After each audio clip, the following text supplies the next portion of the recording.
this. Thank you. You're welcome. Sorry, guys.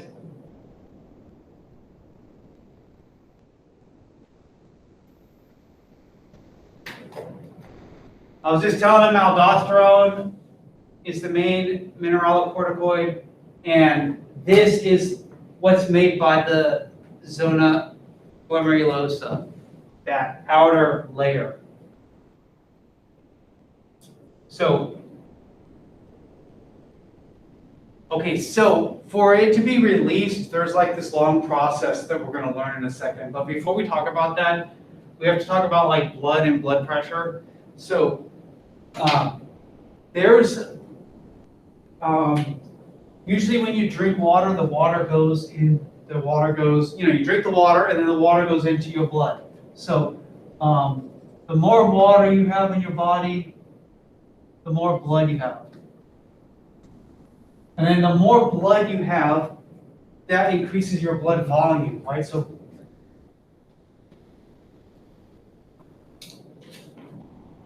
the more water, I mean, like physically, you have more blood in your body, right? So you have about 4 to 5 liters of blood in your body. And so then when you drink, let's say you drink a couple of bottles of water, you're going to have like 4.5 liters instead of 4 liters. Right? So you literally have more blood. And then when your blood goes up, when your blood volume goes up, that's going to increase your blood pressure. So the amount of water is kind of related to blood pressure, and dehydration is kind of related to blood pressure, right? When you're dehydrated, your blood pressure is going to go down. Now, it doesn't keep going up. Like, let's say you just keep drinking water, your blood pressure is not going to go up forever because your kidneys are filtering your blood, and it's taking all that extra water and it's just making urine with it. So you're going to just pee it out. And so we kind of talked about this when we discussed antidiuretic hormones. So this is the same idea, except here, the kidneys are going to control how much water we pee out using sodium. So if we can control sodium, water is going to follow sodium. So water follows solutes. The solutes, an example of a solute that we're going to talk about right now is sodium. But there's other ones that your body uses too, like albumin is another example. So water follows solutes. Water follows some solutes more, like water particularly likes sodium. So if you pee out sodium, water is going to follow. If you hold on to sodium, you're going to keep water. So that's what aldosterone is ultimately going to do. It's going to be released by your adrenal glands, and it's going right down here to the kidneys, and it's telling the kidneys, hold on to sodium. So you're getting the same effect as antidiuretic hormone, but you're doing it with different ways. Antidiuretic hormone tells the kidneys directly, keep water. Don't use water when you make urine, just keep it. Aldosterone sends sodium, like tells the kidneys to hold on to sodium, and that's going to be the same thing. So when you hold on to sodium, you're going to hold on to water. But unfortunately, it's a process. There's a process to ultimately have aldosterone released by the kidneys, or aldosterone go to the kidneys. And unfortunately, you have to know this process because it'll come back to you. So here's the process. We call this whole thing renin angiotensin aldosterone.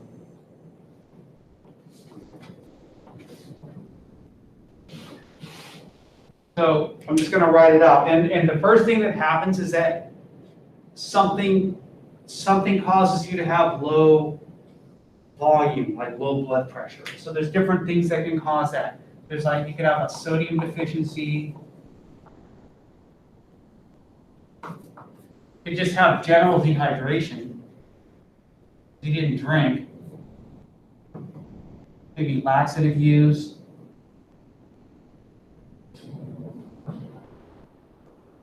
You're bleeding, you're hemorrhaging. Whatever is causing you to have lower blood volume. All these things can cause it. And they all have the same effect. When your blood volume goes down, your kidneys are going to release an enzyme called renin. I'm gonna continue here. How you doing?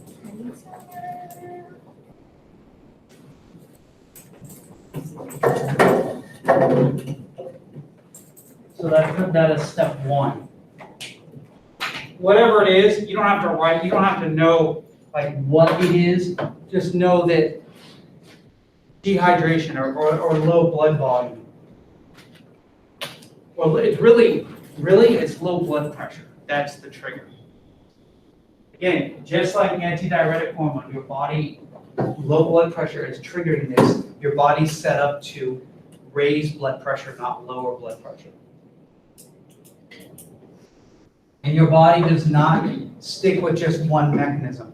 It's not going to go just antidiuretic hormone, and that's it. It's going to try, your body's redundant. It builds in lots of backup systems in case one doesn't work.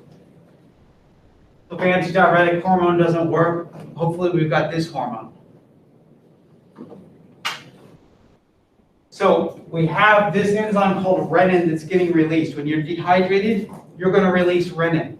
Now renin is going to start circulating through your body, and it's going to cause release of another hormone. Well, that causes a conversion of an enzyme from like an inactive form to an active form. So we just write it out first.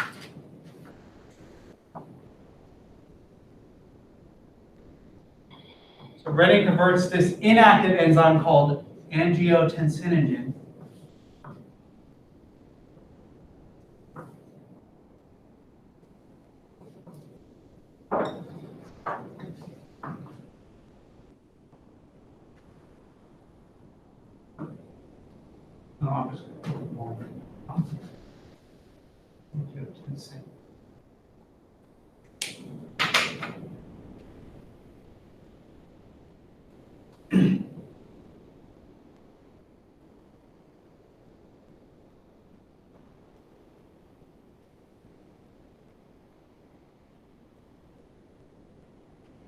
So you have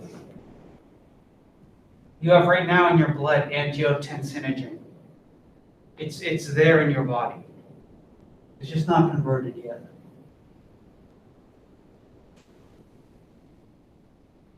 Write it down.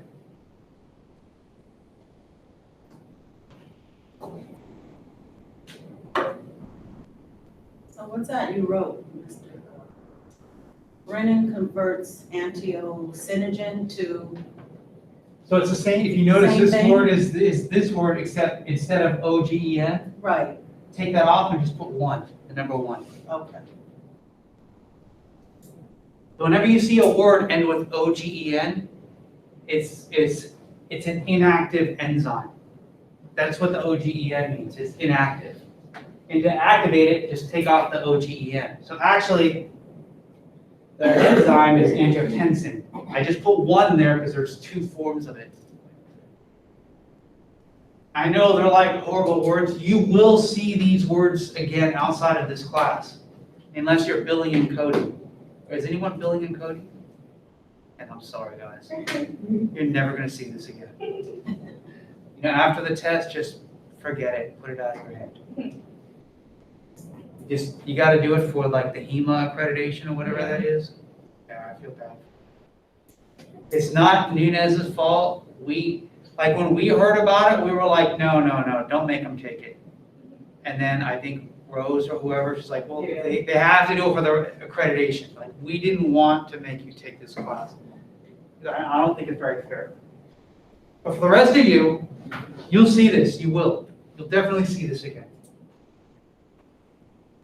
So, anyway, renin converts this inactive form angiotensinogen into the active angiotensin 1. Now, angiotensin 1 is flowing in your bloodstream. Right now, angiotensin is not in your bloodstream. You've got this, though, and as long as you're not dehydrated, this will just stay in your blood and not do anything. Once you get dehydrated, renin is gonna be in your blood and it's gonna convert this over to this. So now you got angiotensin 1, which I'm just gonna put ANG1.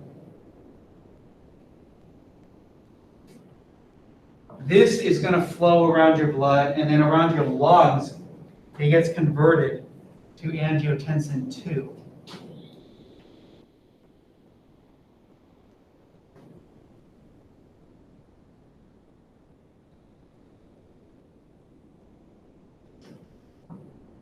I'm just gonna use the Roman numerals.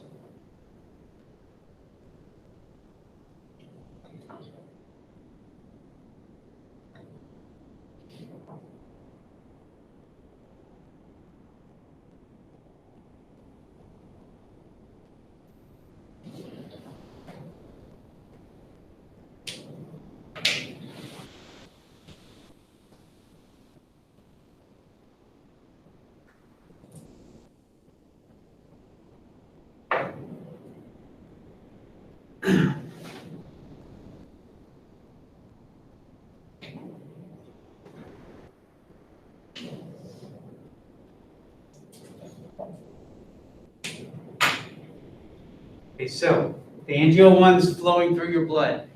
When it gets, it doesn't really matter exactly where it happens, but just FYI, it happens around the capillaries in your lungs, so your pulmonary capillaries. Then there's an enzyme around your lungs right now called angiotensin converting enzyme, and it converts angiotensin 1 to angiotensin 2.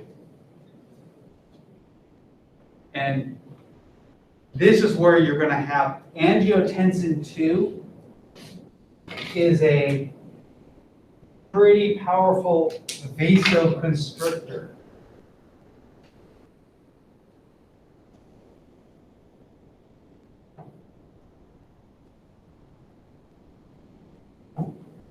Which means it constricts your blood vessels.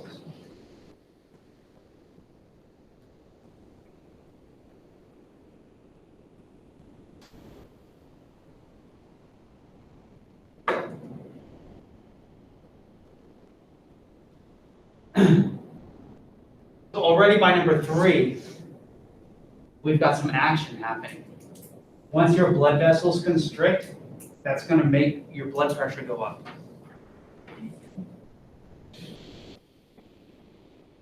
By the time you're dehydrated, your blood vessels are already constricting because your brain's constricting them. Your nervous system is constricting your blood vessels. Squeeze your blood vessels, the pressure inside goes up, right? But your nervous system happens quick, but doesn't last for a long time. Hormones take a little bit of time to work, but they last for longer, right? So right now your blood vessels are constricting from your brain, but that's not going to keep lasting. So now angiotensin, the chemical, is coming in and picking up the slack and making it constrict for longer, and that's going to raise blood pressure. But angiotensin 2 also causes the release of aldosterone. Number 4, I'm going to be done.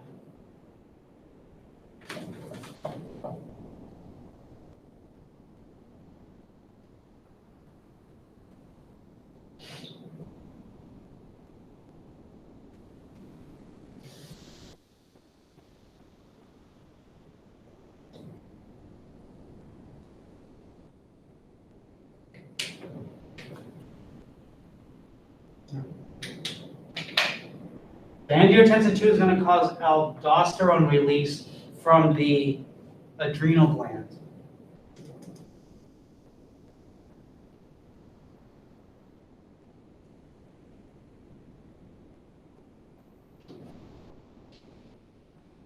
So this is like this long process just to get aldosterone released from the adrenal gland. Aldosterone is going to tell the kidneys, hold on to sodium. And by holding on sodium, you're going to keep water in your blood. And keeping water in your blood, you try to keep your blood pressure up.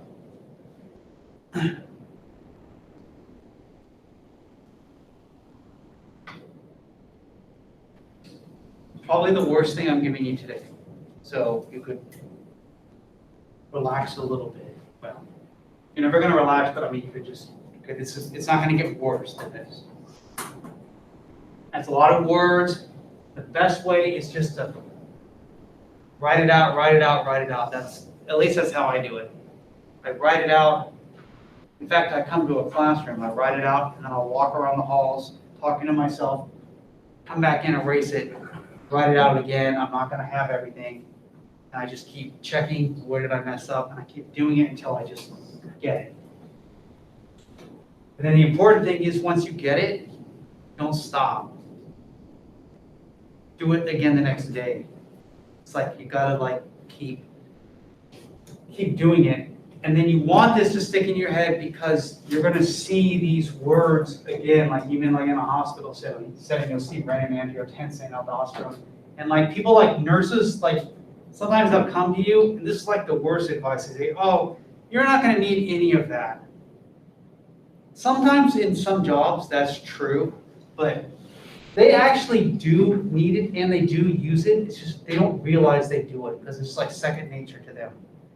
It's all like these words, it's just like a language and it's just easy. It just comes to them. So they forget. They don't understand that, yes, they do use everything that they learn. And the stuff from nursing school, they learn. Yeah, a certain procedure, like you have to do things a certain way. Hi, Mr. Whatever, you're not going to do any of that crap. But the main ideas in nursing school, you learn. Like you do learn stuff like in nursing school. I mean, it's true. They don't realize it. So they're giving you really shitty advice when they tell you that. You will see these words. You'll see renin and angiotensin and aldosterone. And so yeah, why all of this? Why can't I just say to you, well, if we want the body to raise blood pressure, just aldosterone. Aldosterone keeps sodium, and therefore you keep water in your body. Like that's all you need, right? You don't need all this stuff. This is the point. But think about high blood pressure. So our bodies are designed to raise blood pressure, but we're not designed to lower blood pressure. But our big problem today is not low blood pressure. We're not cutting our arm because we tried to chase down a boar with a spear and the boar cut us while we were trying to kill it to eat it. Right? That's not our problem anymore. Our problem is McDonald's and Wendy's. I just got the coffee. But that's our problem. And so we have a high blood pressure problem. How do you get it low? Well, all the things that you learned about how we raise blood pressure, let's try to figure out how to reverse that. One thing you can do with blood pressure is constrict your blood vessels. Okay, let's not constrict blood vessels. Can we get our body to not do this? That would lower blood pressure. All right, if there's like just a pill that we could use to stop this. And or can we just tell our kidneys, hey, the thing I told you about holding on to water, forget it. Just pee it all out. Just be dehydrated. Right? Because when you're dehydrated, you have less blood in your body, but you're also keeping your blood pressure down. So you want to reverse the things that you know about how we raise blood pressure. So this is ACE inhibitors, right? That's a whole class of medication. That's the ACE. So if you can inhibit this enzyme with a pill, then you never get angiotensin 2. So no vasoconstriction. That's good for your blood pressure, high blood pressure. And you never get aldosterone released because you stop the process. The whole process gets cut right here at number 3 because you're taking a medicine that stops that enzyme. So that's what ACE inhibitors do. They stop angiotensin 2. They're going to stop aldosterone. You're not going to hold on to as much water. Sometimes that doesn't work for people. We have other class of medications called renin inhibitors. So you can just stop it right here at number 1. Stop the whole process. Like, well, why don't we just give everyone a renin inhibitor then? it works in some people and some people doesn't work so well, and this might work better, and it's like you need options. Some people have like, some people, this causes side effects that they don't like, so then you can go on this. It's like, that's just what people do. So ACE inhibitors are very common to give because, well, older people have high blood pressure. It's very, very common. And well, not even older people anymore, younger people. Now you're finding teenagers with high blood pressure and hyperlipidemia. You find teenagers with, there's 18-year-olds with the problems of 50-year-olds. So this is like, you know, we're not gonna dispense fewer of these medications. No, it's only gonna be more. Whereas most people that come into a hospital setting, they've got something going on with them, right? So this is one way. And then you've heard of like water pills. That's just, that's a diuretic. So that's just going right to your kidney and saying, hey, kidney, dump the water, don't keep it. Whatever anti-diuretic hormone's telling you, don't listen to them. Just get rid of the water, right? And then you have to pee more, and then you say, well, isn't that person dehydrated? Well, they're going to be dehydrated. They're taking ACE inhibitors, they're taking diuretics, they're dehydrated. But dehydrated versus dialysis, you go with the dehydration. That's much better, right? But if somebody's like 25-year-old, they'll be like, hey, you should be drinking more water. You should be hydrated. That really helps your body out a lot. But if you have super high blood pressure, like, well, no, you gotta try to do something. So anyway, that's what this does.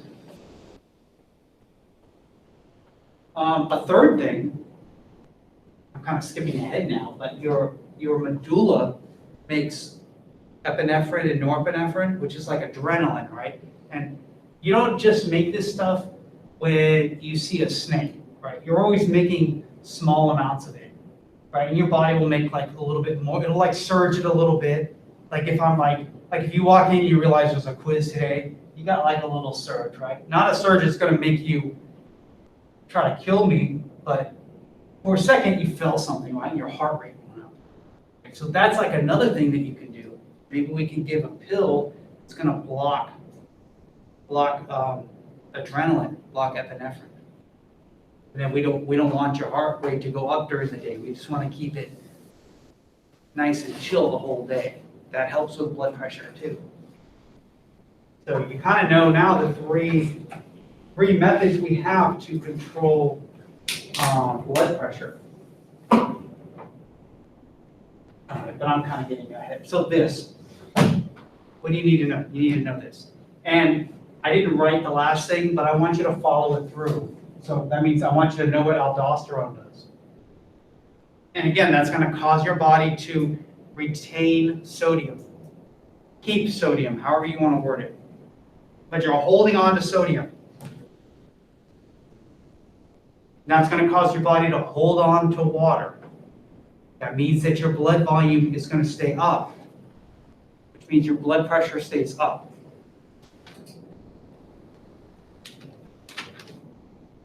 So the whole point of this whole thing is to keep your blood pressure up.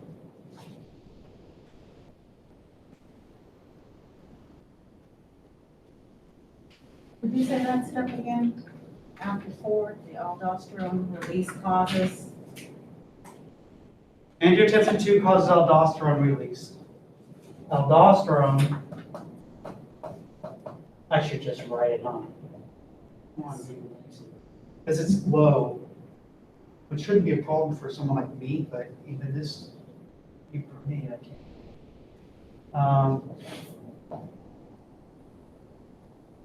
Aldosterone causes sodium retention.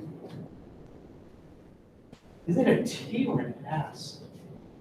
I'm going to put S. Whatever. Whatever, I got a degree. That's right. Just, I don't need to put anything up here. I'm going to ask my phone later on how to spell it if I need to. I keep this empty now. All my brains, in my pocket.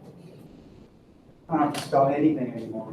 All right, so sodium retention, which ultimately is going to raise blood pressure.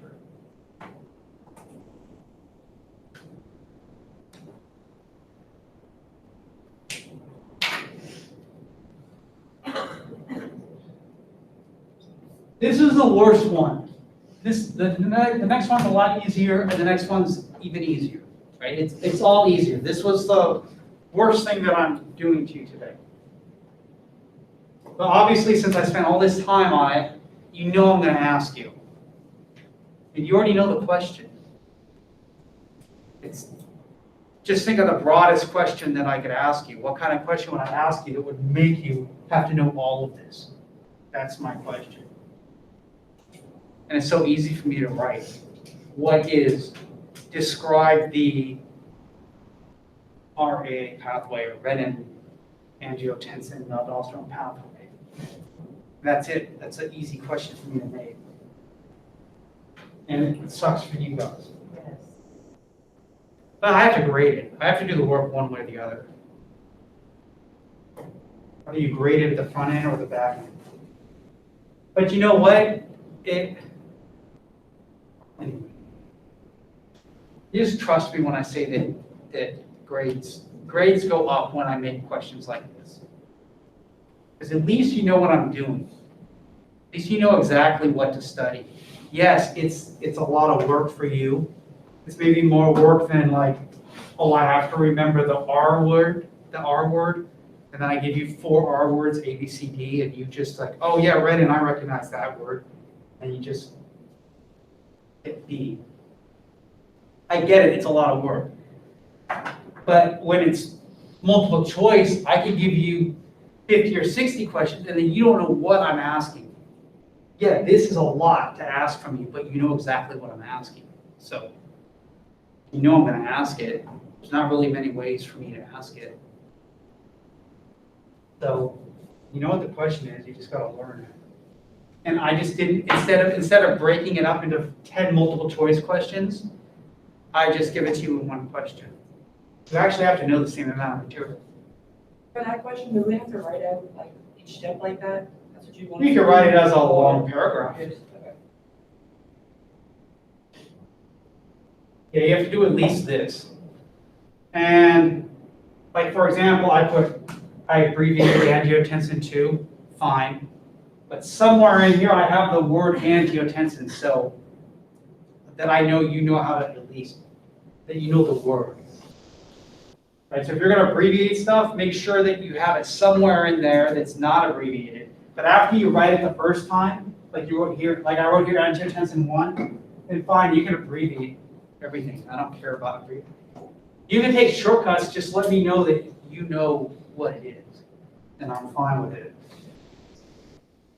I write lots of arrows, but I hate when you guys write arrows. Unless I know that you know what's going on. But sometimes, well, right now I didn't do a lot of arrows, so, but you'll see I'll write lots of arrows. And I just want to know that you know what's happening here. So you should be able to like explain this to somebody. All right, let me get off of this because it's too much. Let me go to the next one, which is easier now. So, so this doesn't have. There is no control from the pituitary. Like I was saying that like the pituitary makes those 7 hormones and then they go to different places in the body and cause the body to do stuff. In this case, no. It's not the pituitary gland. This is just you being dehydrated. The next one, yes. So let me erase this. Any questions on this? What does RAA? Renin, angiotensin, aldosterone. Which I'll probably write it up if I give it to you as a question. I won't put RAA. I know they have this in nursing because they come to me to explain it again. So I know it's a thing that you're going to run into. Whether here at Charity, Holy Cross, it doesn't matter. You're going to have it. So we're done with that one, now this one, a little bit easier. We're in that middle layer now, zona fasciculata.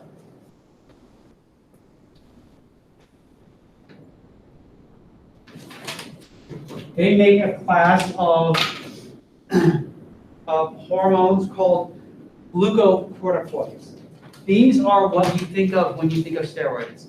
And you notice the word gluco, right? So you're thinking like sugar. So like, wait, sugar and then steroids, they have something to do with each other.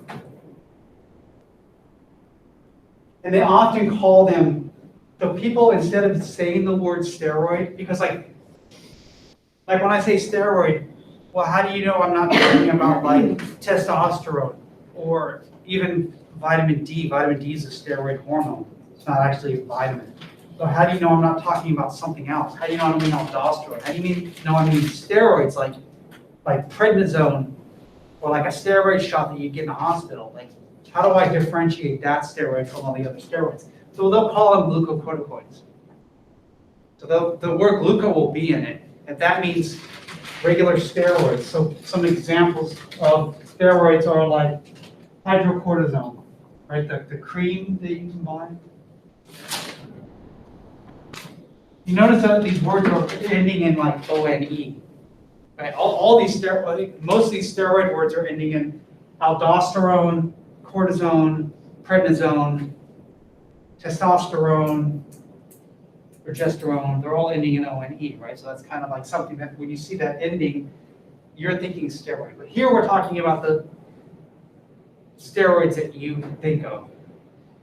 You got like tendinitis and the doctor gives you a steroid shot, right? A Medrol pack. These are all steroids, right? Another common one would be like prednisone. Tell you how to spell prednisone. That looks good. That would matter. Anyway, those are just examples. Cortisol, whatever. So they're steroids. These are controlled by your anterior pituitary gland. So it's to get these released, you have to have ACTH come from the pituitary gland, and it will go down to your adrenal glands and cause these to be released. Well, whatever they are. Right? You don't have to know what they are. Just glucocorticoids, that's enough. Like what in particular? There's lots of them.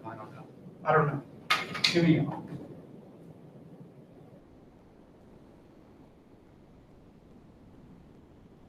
But practically speaking, it's very common for people to get steroids in medical settings. So you're going to run across them all the time.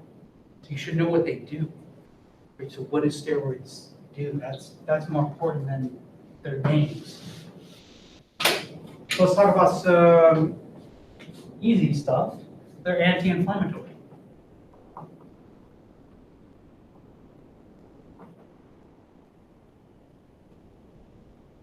They lower inflammation. So you give them for stuff like tendinitis or whatever, something with your shoulder or something, get a steroid shot, maybe that'll work.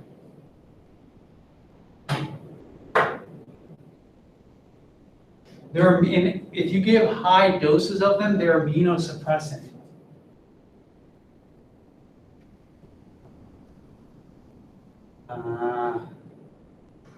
Whatever. I probably didn't spell that right, but you know what I'm saying. My brain doesn't want to think of these things. Immunosuppressant, they suppress your immune system. So if you have an operation, if you got some kind of organ transplant or whatever it is, and you want to like get the immune system down so the immune system doesn't attack you, or if you have like a autoimmune disorder, you might be you could take long-term steroids. Because in high doses, they suppress your immune system. Yeah, you could write that, suppress your immune system. Hey Siri. Hey Siri. See, that's why I can't. She doesn't help me anyway. All right, I gotta stop looking at it. So that, it does that. It repairs, oh, before I talk about that, stress. So what do we mean by stress? Here, because there's different meanings of stress, there's emotional stress and then there's like physical stress. Right? This is both. So it helps you, steroids help you deal with stress.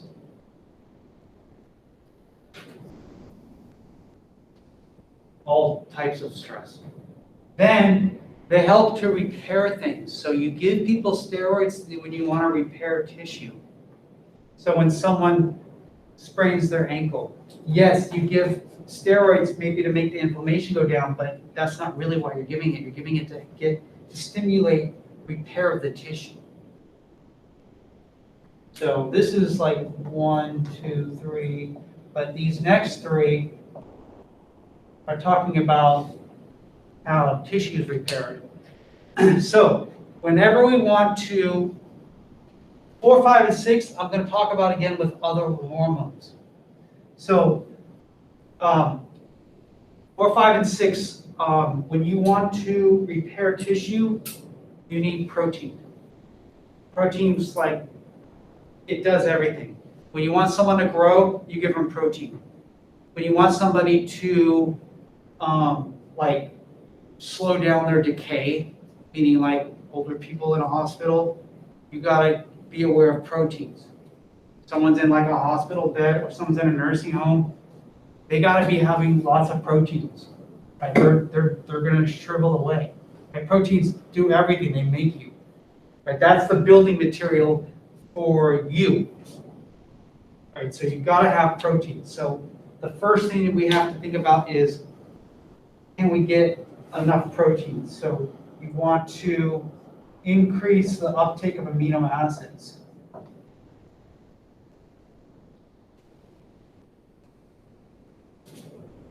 Amino acids are the building block of proteins. So whenever we say amino acids, we mean proteins. When you eat food, like when you eat a steak, that steak gets broken down into amino acids, and then your body takes those amino acids and puts them back together to make other things. Proteins always get recycled. So your body, as far as your body's concerned, proteins are like glass. You can make other things. You can melt it down and make something else from it. I hesitate to say that because we don't recycle glass here, which is like the one thing that is like the most easily recycled. And we don't recycle it. But, that's what our body does with things. So when you're eating hot dogs, those amino acids from that pig's rectum gets remade in your body into your eyelashes or whatever proteins you need. Right? So uptake, and so how much you take, it matters. Like just because you're eating a steak, it doesn't mean your body's taking in all those proteins. It's not. Your body's not taking up all the amino acids that you eat. Most of it's not. Right? But under steroids, your body's going to increase how many amino acids are taken in. The more protein is going to end up in your bloodstream. But the other thing we need, so this is the material, amino acids build stuff, repair stuff, but we need energy. And energy comes, Is that arrow? What is that supposed to stand for? oh, increase. Increase? Okay. Get more protein into your body from food. That's what I'm saying. Yeah, that's me being lazy.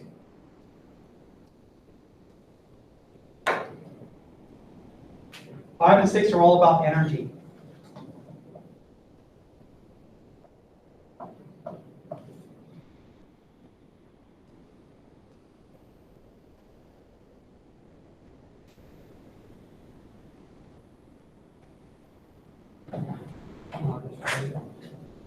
All right. This is all the functions of steroids. There's 6. at least 6 that I'm gonna give you.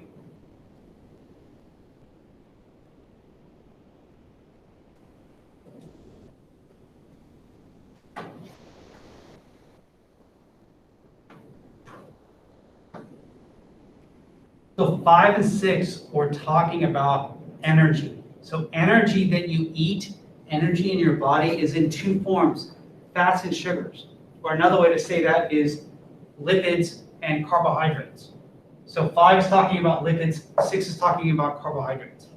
So when we talk about sugar, there's different words that you could talk about, like you'll say, oh, sugar, glucose, carbs. They technically mean different things, but when we talk about them, we just use them, we switch back and forth, right? So I might use the word sugar. That's not really a good term to use, but people use it. Here I was more accurate. So carbohydrates and lipids are your main energy sources. This is short-term energy, number 6, and number 5 is long-term energy.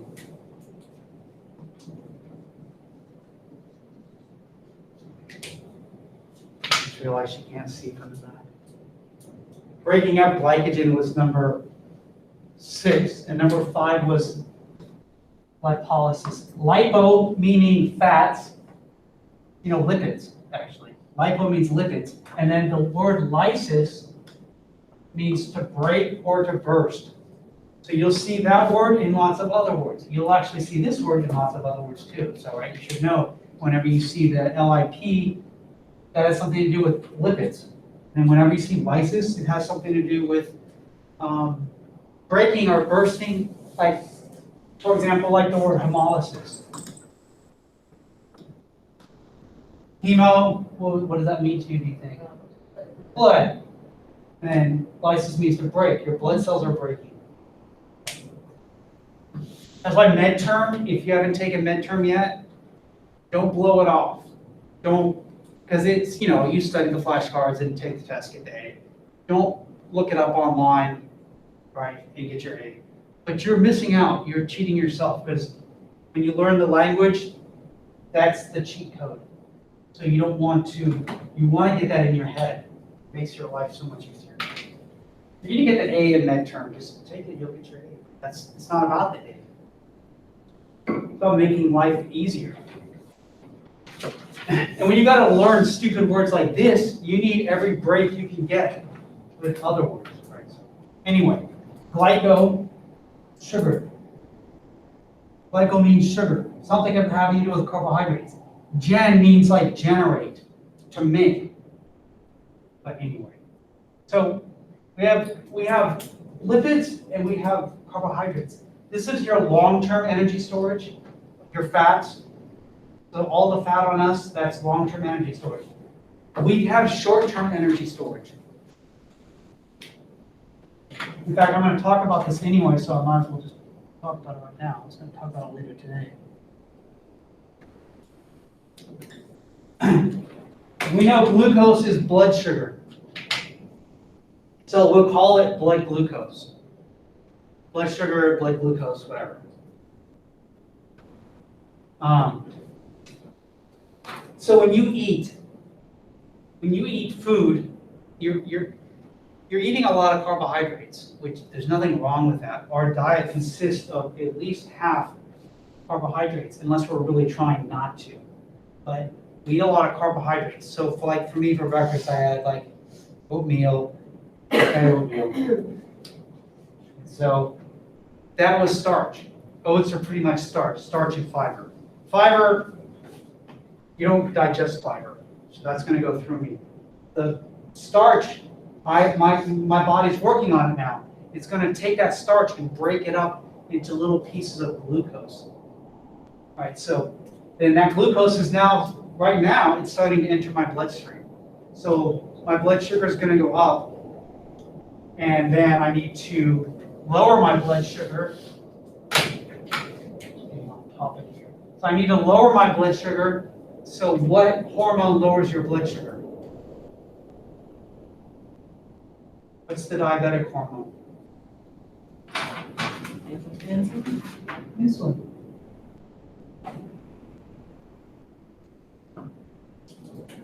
So when your blood sugar gets too high, because the food you ate, it's all going into your blood. You gotta get that sugar out of your blood. You can't have too much glucose in your blood. You gotta get it out. You don't wanna pee it out, that's like good energy. Spend all that time getting it into your blood. You're just gonna pee it out? No, you need to store it. Get it out of your bloodstream, but you wanna hold on to it. And that's what glycogen is. So if glucose were like a little granule of sugar, glycogen would be a sugar cube. And you find this in your liver and your muscles. That's where you find glycogen. That's your temporary energy storage. Me walking back and forth, which is about the most activity I'm going to do today, I'm using sugars. Talking to you, moving my hands like this, whatever this does, that's all sugar. I'm breaking up glycogen. So I'm using my blood sugar, right? And then my blood sugar is going to start getting low because I'm using it. I'm using my blood sugar to do stuff. My brain's using glucose, and my muscles and stuff, they're all using that. And then my blood sugar is going to go down, and so I need to get my blood sugar up, but I didn't eat anything. So I'm not going to eat for a while. So how do I get my blood sugar up when it drops down? There's another hormone that's the opposite of insulin called glucagon. That's going to tell your body, break up the sugar cube and put little pieces of sugar back into the blood. So it's like making the sugar cube, breaking the sugar cube up. That way we can keep our blood sugar normal levels. These two hormones work to keep your blood sugar normal. And while I got off topic here, my point is that this is a main energy source of your body. This is the main energy source. It's your checking account. If you have a checking account, money goes in, it's whatever you have, that money is going in and out all the time.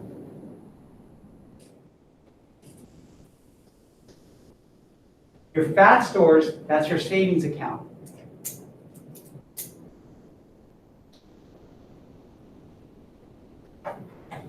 Does that relate to what we're talking about? Or that- It is.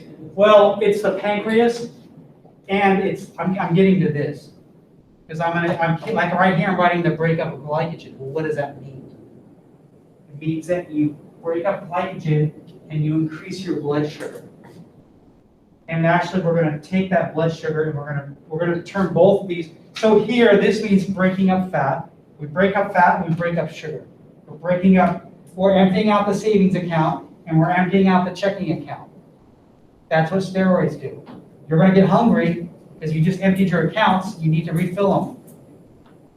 But you need all this energy because you have shit to repair in your body. You've got to repair your tissue.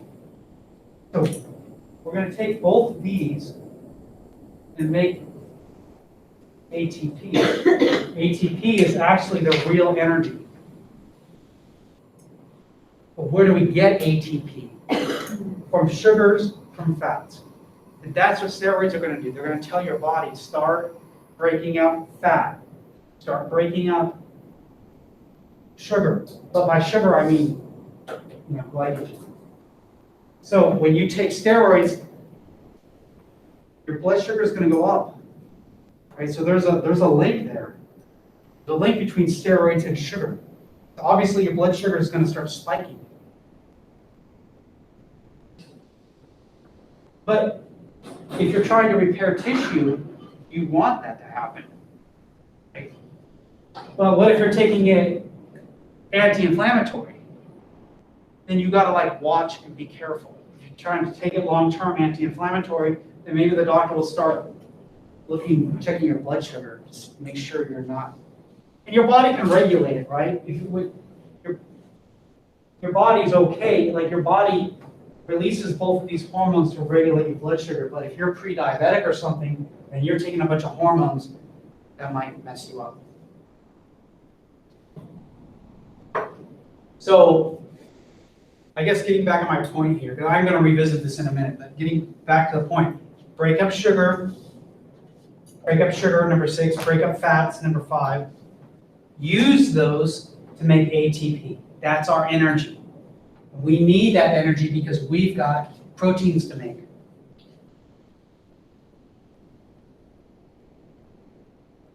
This is exactly 4, 5, and 6.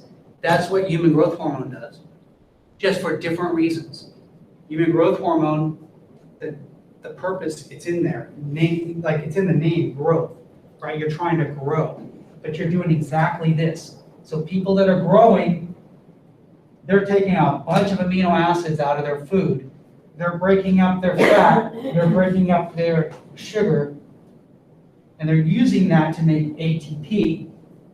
And they're using the energy, the ATP energy, they're using that to put proteins together so that they can make more muscle and more bone and more skin.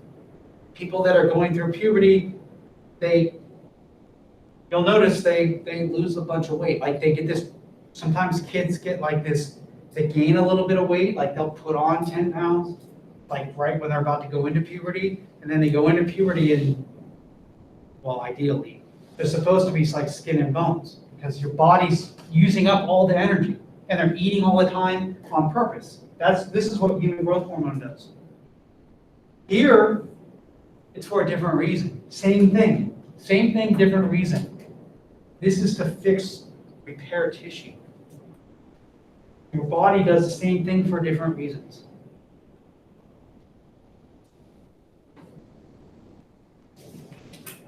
We never talked about how human growth hormone works exactly. This is how it works, 4, 5, and 6.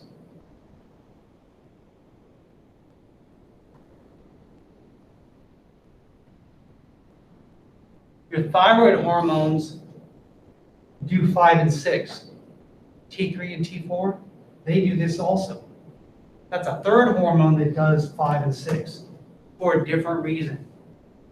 Your thyroid hormones are just about keeping your metabolism up. So that's not going to be a big deal. You're not going to lose weight because you're breaking up your fat cells or anything, not with thyroid hormones, right? That's just like a little bit, right? But all right, so anyway, what's the testable thing? What's the question I'm going to ask? All up here. What do steroids do? I might call them steroids. I might call them glucocorticoids. Same thing, right? By steroids, in this case, I'm talking about the steroids you know. What do steroids do? That's a question. What do they do? That's what they do. Anti-inflammatory.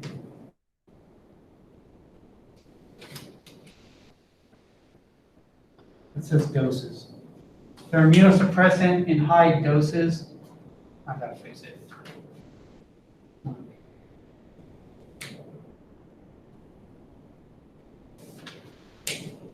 They help you deal with stress. They help you absorb proteins better. That's another way of saying number 4. They help you absorb proteins better or absorb amino acids better. However you word it. Lipolysis, they break up fat and they break up sugar. We're going to use that fat and sugar to make ATP. That's what steroids do. So whenever you ask us that question, you want us to say all that, or do you want us to just put main? Main points? Like, that's what I'm asking. Oh, Is there I get what like you're saying. anything that Do want I us to want you say, to just or- list it like this, or do I want you to describe it and talk it out? Yeah, like either way. Honestly, for this question, I'll probably just say list it. But some questions I would like you to explain and write it out. But there's not a lot to explain. Like you're going to write the anti-inflammatory, and then what? You're just going to say, oh, so you don't get inflamed. Or I'm just saying, no, if you wanted us really to know, like, body. yeah, I get what you're saying. That's what Yeah. becomes confusing because you're trying to think. You guys are thinking, how am I going to ask the question? And what can you put so that I give you points for a question so you get your grade? Yeah. So do you have to write this out like in a paragraph form? No, this one you probably just list. And again, I don't So for number 4, for example, I don't want you to put this arrow up, uptake of AA. Because then if I were to go to, because what I'm thinking in my head is like, what if I went to you and I said, what does this mean? Up arrow, uptake of AA. You don't know what AA means. You don't know what up arrow means. It's just a symbol, right? These are all symbols that you just memorized and you stick the symbols back down on paper. But if I know that you know that it means like, well, you got to get proteins out of your food. You got like tissue to repair, right? I want to know that you know that. So can we just say increase of amino acids? Yeah. Okay. I mean, You just want I know it to sounds write it out. stupid. You're like, well, that's stupid. Why you tell me? Because honestly, lots of students, they just memorize up arrow, AA. They have no idea what number 4 means. No clue. No clue what any of it means. They just LIPO, LYSIS. They memorize that. Those letters in that order, write it down, get my grade. They have no idea what it means. Like, well, what is the point of 4, 5, and 6? They can't say anything. Even if you were to be able to say, well, we're trying to get some energy and trying to fix shit that broke in your body. That's good, I like that. At least you understand what's going on. I can work with that. You didn't say any of the words, so what? You understand it. You just write it that way for lecture purposes in time. You Yeah. just want us to prove that we actually know what you're saying. If you understand and you're writing things in your own words, you're always going to be better off. I'm really likely to just, oh, she misspelled that word, she missed that word, oh, whatever, I don't care. Because I know that you understand it, that's all I care about. If you're memorizing words only, you better get the words right. I'm going to nitpick on you. So it might seem like it is a lot of stuff, right? But if you understand it, you're going to be in much better shape. I know there's a lot of, maybe you forgot this word. I don't remember that word, but you know glucose or you know sugar, right? So instead you just put, use sugar, right? Then I look at that and say, okay, you know what's going on. Just about the word glycogen. No big deal. All right, let me erase this. Early with time. Okay. This one's really fast, and the next one's really fast. Okay, let me erase this. I spent way more time on that than but I also actually did the pancreas. I actually did most of the pancreas too. So. All right. This one. Zona reticularis.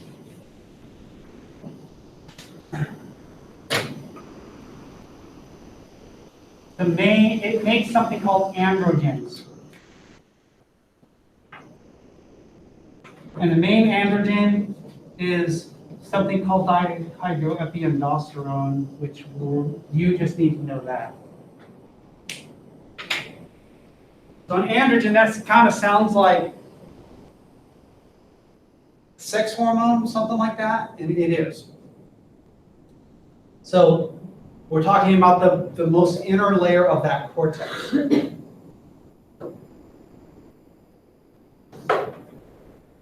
that's pretty much it. What does DHEA do? In females, it contributes to libido. In males, they don't think so.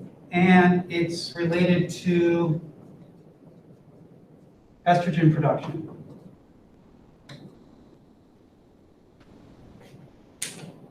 So, and then that's it. This is everything you need to know from that. Done writing. So you have estrogens. You've got estrogen in your body, progesterone, but you also have testosterone. And I also have estrogen and progesterone. It's just that the testosterone is dominating over the estrogen. At least I hope. Sometimes I wonder. But for you guys, the estrogen is dominating over testosterone. But if your body pulls back on the estrogen, the testosterone is going to start coming forward. So it's there, it's balanced, but the estrogen is way up here. And so if you pull back on that, so if there's anything that, so sometimes you can get like tumors not like cancerous tumors or whatever, but like just tumors in your adrenal gland. They'll call it like adrenal hyperplasia. And it'll screw with hormones. So you think of the adrenal gland, now we're screwing with a bunch of hormones. So you screw with this one, you're pulling back on the estrogen, and the testosterone starting to come up a little bit. So you'll start seeing stuff like pseudomorphism.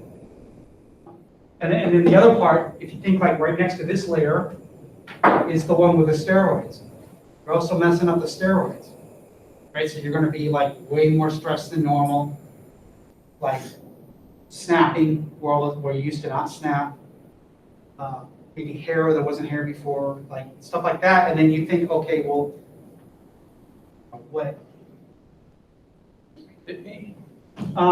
That's it, this. Now we're on the middle, the creamy center. That's all I got for this. So am I going to ask you a test question on this? Unlikely. I've got two other things that are really big things. The steroid thing and the renin-angiotensin. Unlikely I'm going to waste a question talking about this thing. So there's two dashes, those are both, they both relate this to females at the bottom, or is one female, one male? Oh, both female. Both female, They right? don't really do anything in males. Okay. Make sure.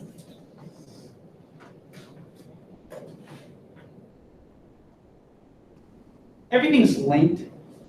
So I shouldn't say that it doesn't do anything in males, but like generally speaking, right? But everything's linked. All these hormones are linked, and they're linked in ways that we don't really understand. Even endocrinologists, they don't get it all.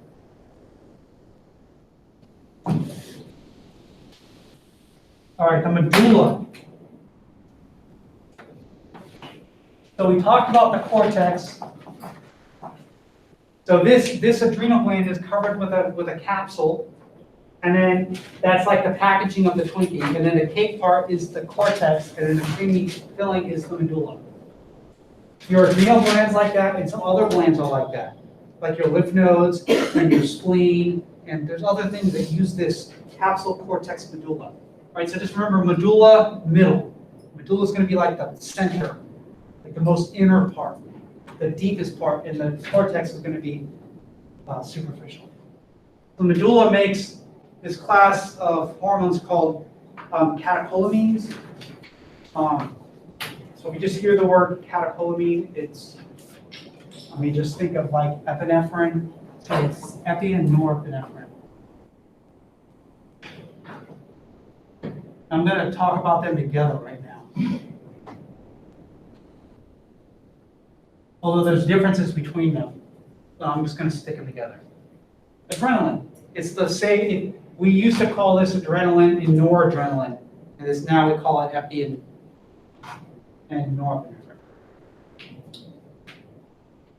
So, what does it do? Not too difficult.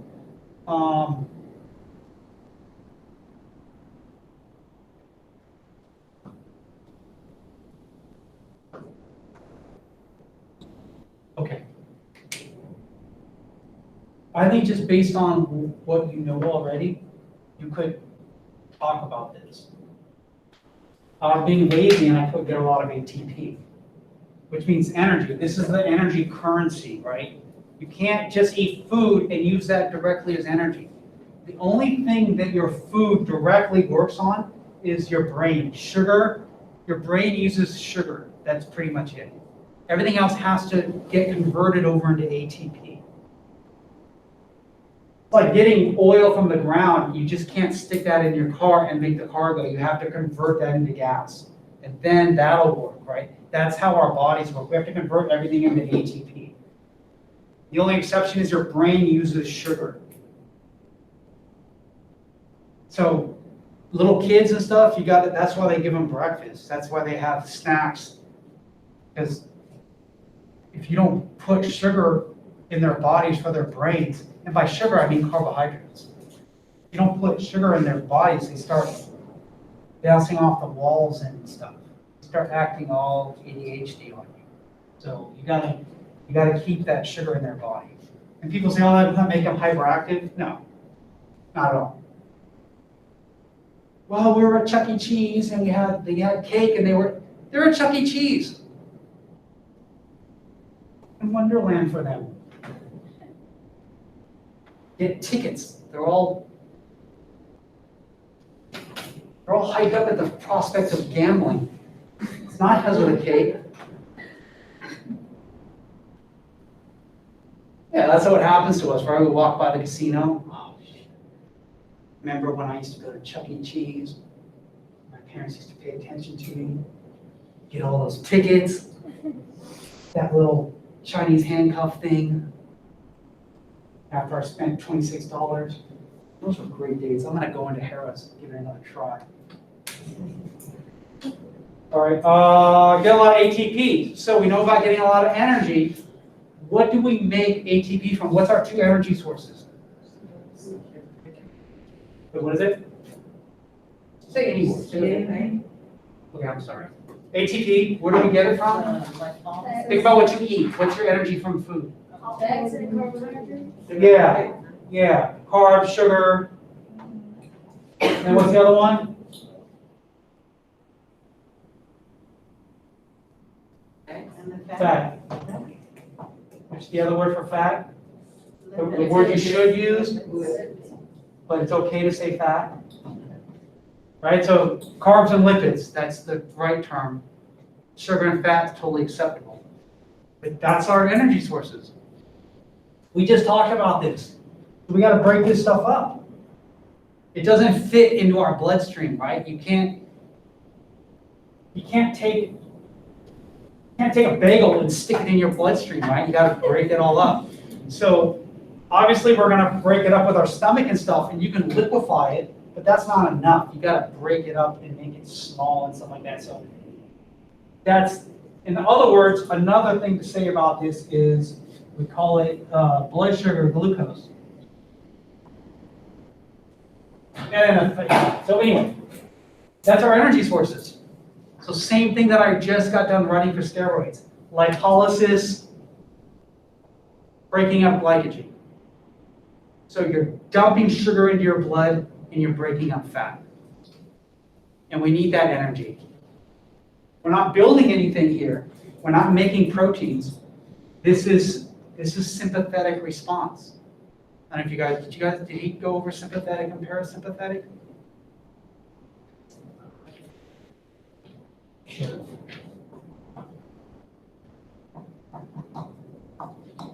So this is your nervous system.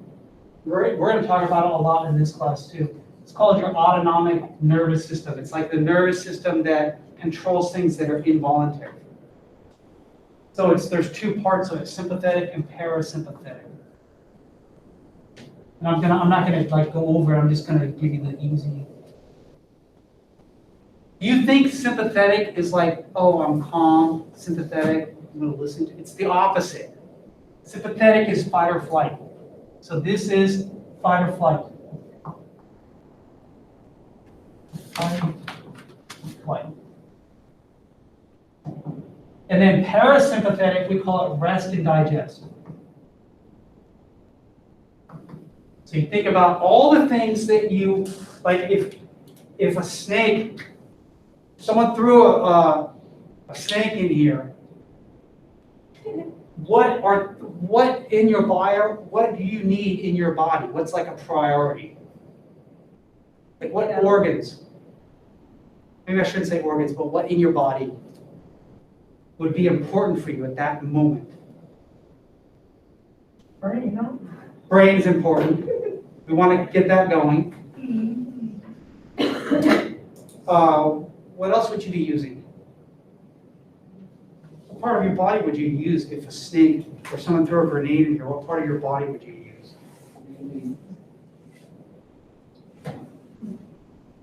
Well, you could follow me. I'm using my legs. I'm out the door. So just, if there's an emergency, I said, get out. yeah, just see what I'm doing and do that. You're gonna see the backside of me in the hallway by the time you even understand what's going on. I'm already out because my sympathetic. Do I care about whether I need to pee? Definitely not. My bladder is not gonna be moving. That's a parasympathetic function. Run to that. Yeah. You know, I've had like sometimes you like if you have to go to the bathroom and then you're like, okay, I got it, I'm good. And then you get home and you're like, shit, I didn't even get in the door. Like, why? How does my body know? My daddy be laughing at me. Because in your brain, you're like, oh, I'm home safe, and you started activating your parasympathetic nervous system. So you're inside your body, it's like, well, I don't know if I'm in the house or outside the house, I just know that everything's good now, and I'm gonna start sending signals down to the bladder. So parasympathetic nerves go to things that you don't need right away. Sympathetic is going to your muscles and your heart. So I need to make a bunch of sugar because I need to get ATP down to my leg muscles or to my arms. Since it's not a possibility, I'm just going to tell you, I'm going to fight the snake. Jiu-jitsu, I'm going to fuck it up. I'm going to punch it. I'm going to punch it right in the mouth. I can tell you whatever I want because it's not going to happen. I'll punch the snake in the mouth, but I need muscles. Like I need to get ATP to my muscles because I'm going to do some snake punching. And then, but I also need fast heart rate. So increased heart rate is I got to move all that ATP. I got to move it around my body. I got to get it to my legs. I got to get it to my arms. So that's it. Making a bunch of ATP, getting that ATP around your body. That's what epinephrine does, and norepinephrine. It's not everything. These are the main things that it does. Like it does dilate your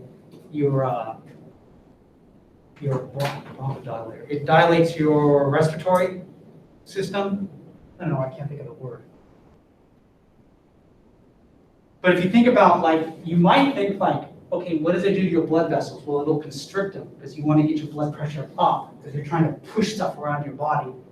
And then you would think, well, what does it do to your trachea and your bronchioles? And you would think, oh, dilate. But no, when there's a snake and stuff, I need more oxygen.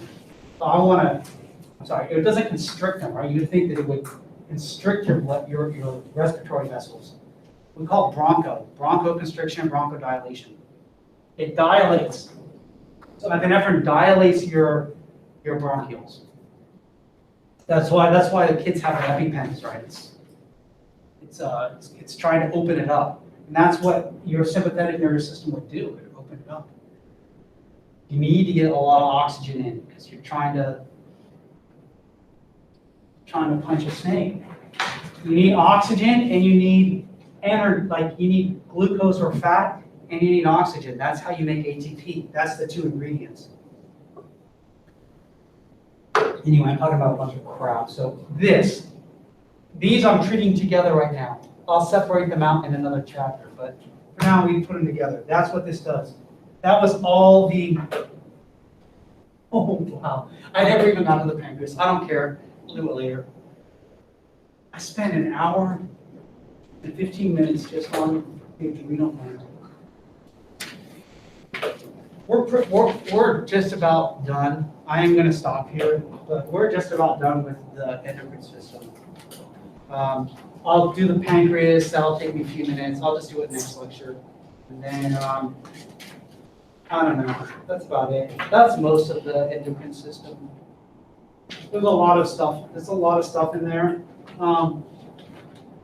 So I'm gonna erase this and just write like a recap of some things that are kind of important.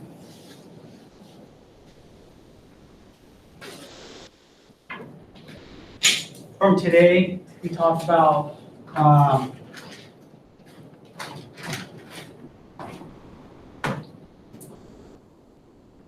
glucocorticoids, aka steroids.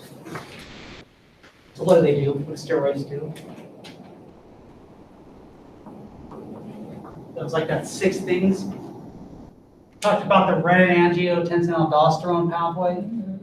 That was that shitty thing I did in the beginning where I gave you just a bunch of stuff. You know I'm going to ask about.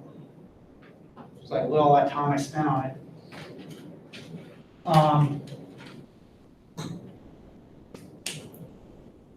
We talked about androgens, which I told you I didn't care about. Talked about epi. Epi's kind of, I don't know.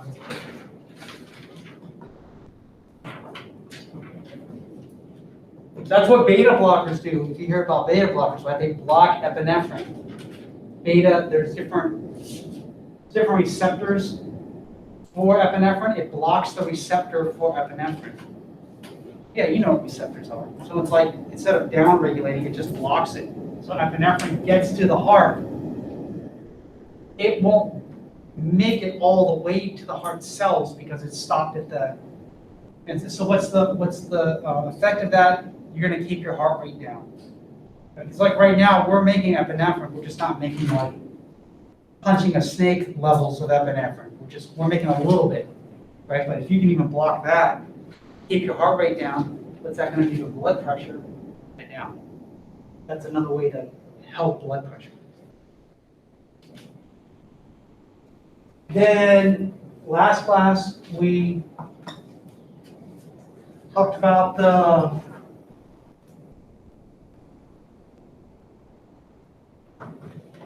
function of thyroid hormones.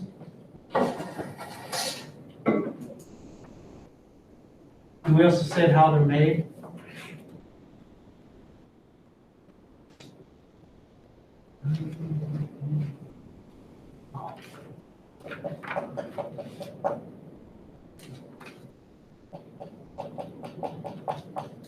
Now I'm just writing reminders about what to talk about next class.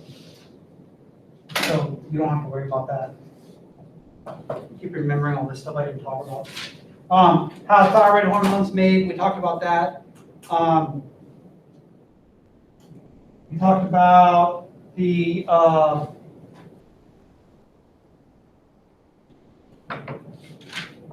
anterior pituitary hormones.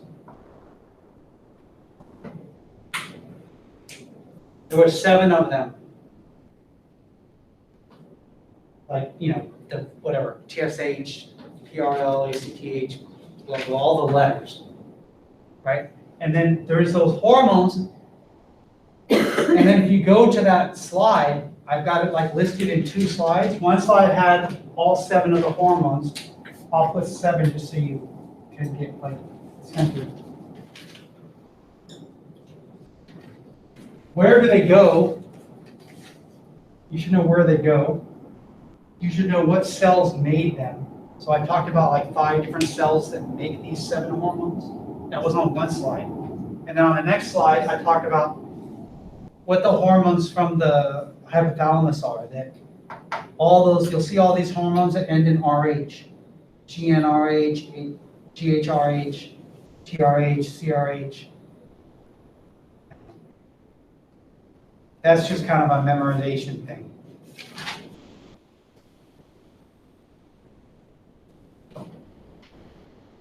Talked about pituitary and posterior pituitary hormones.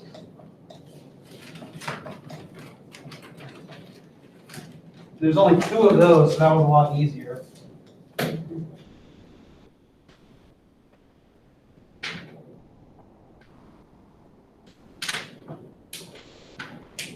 So oxytocin, it's in the slide, but oxytocin is going to, it's for uterine contractions, like during pregnancy. And then, you know, like the letdown reflex. Letdown reflex is like milk production. It's in that lecture. And then ADH is similar to aldosterone. It's going to tell your body to, it's going to tell your kidneys, hold on to water, don't urinate. And there's a second thing. It's telling your body to keep water. What else does it do? Constrict your blood vessels. It's called vasopressin. So remember, those are the 2 ways to raise blood pressure. The 2 main ways. Constrict your blood vessel, hold on to water. Just think of that. And then that will give you the answer to a lot of these. Like that's what your body's trying to do. Hold on to water somehow. Constrict your blood vessel. For number 5, when you said where did the hormones go, you talked about on the second slide when you had to match them.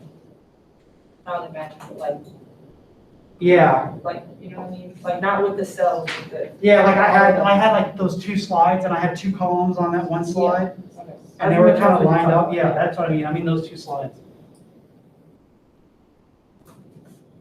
Professor Claus, I have one too, for number 5, does that include the water and, lipid process, hormone process? No, No? that's gonna be number 7. Number 7, okay, you haven't got to that yet, sorry. No, but I will. It's a recycled, number 7. Oh, I just told you, that's all right. Mode of action.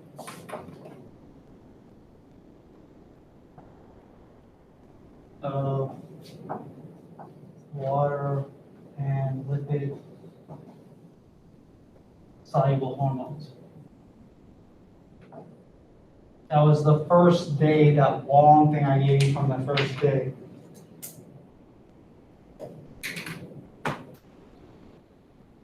These are all these ones that I'm starring are like big, heavy questions. That's not that big. Those are big, heavy questions, which means likely that I'll stick them on there. Probably put all these on there. But like those will be worth more points, like more of your, like, You talking about the quiz or test? the exam. So what I'm doing is like, some of these are new questions, but this one's are recycled. Like, this is what I told you to study for the quiz. Really the whole chapter is what I'm doing.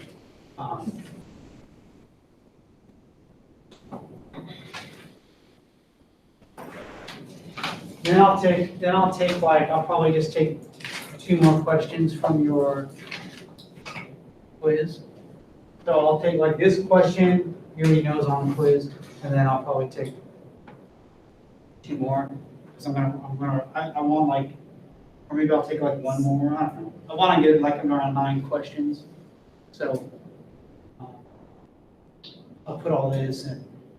If I put something else that I have listed here, it would be a really small question.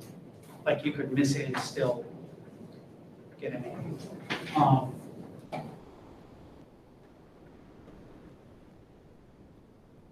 Maybe you could know how HTH works. Oh, there's number 8.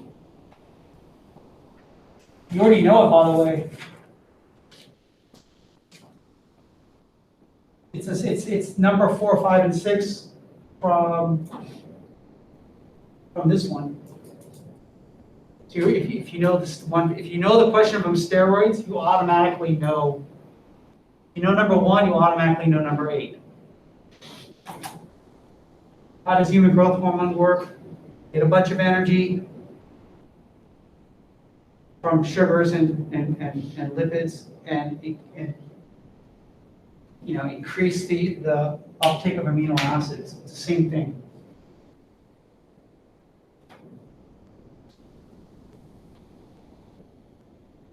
That whole idea about increasing like lipolysis and glycogen breakdown, we talked about it with a bunch of different hormones.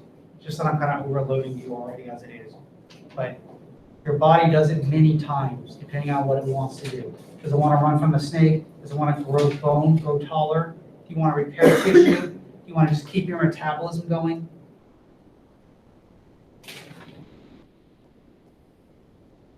All right, let's just leave that. That's a lot. I'm going to stop recording here. Anyone online have any questions? I don't know if anyone's on. Oh, yeah. I'm going to stop recording.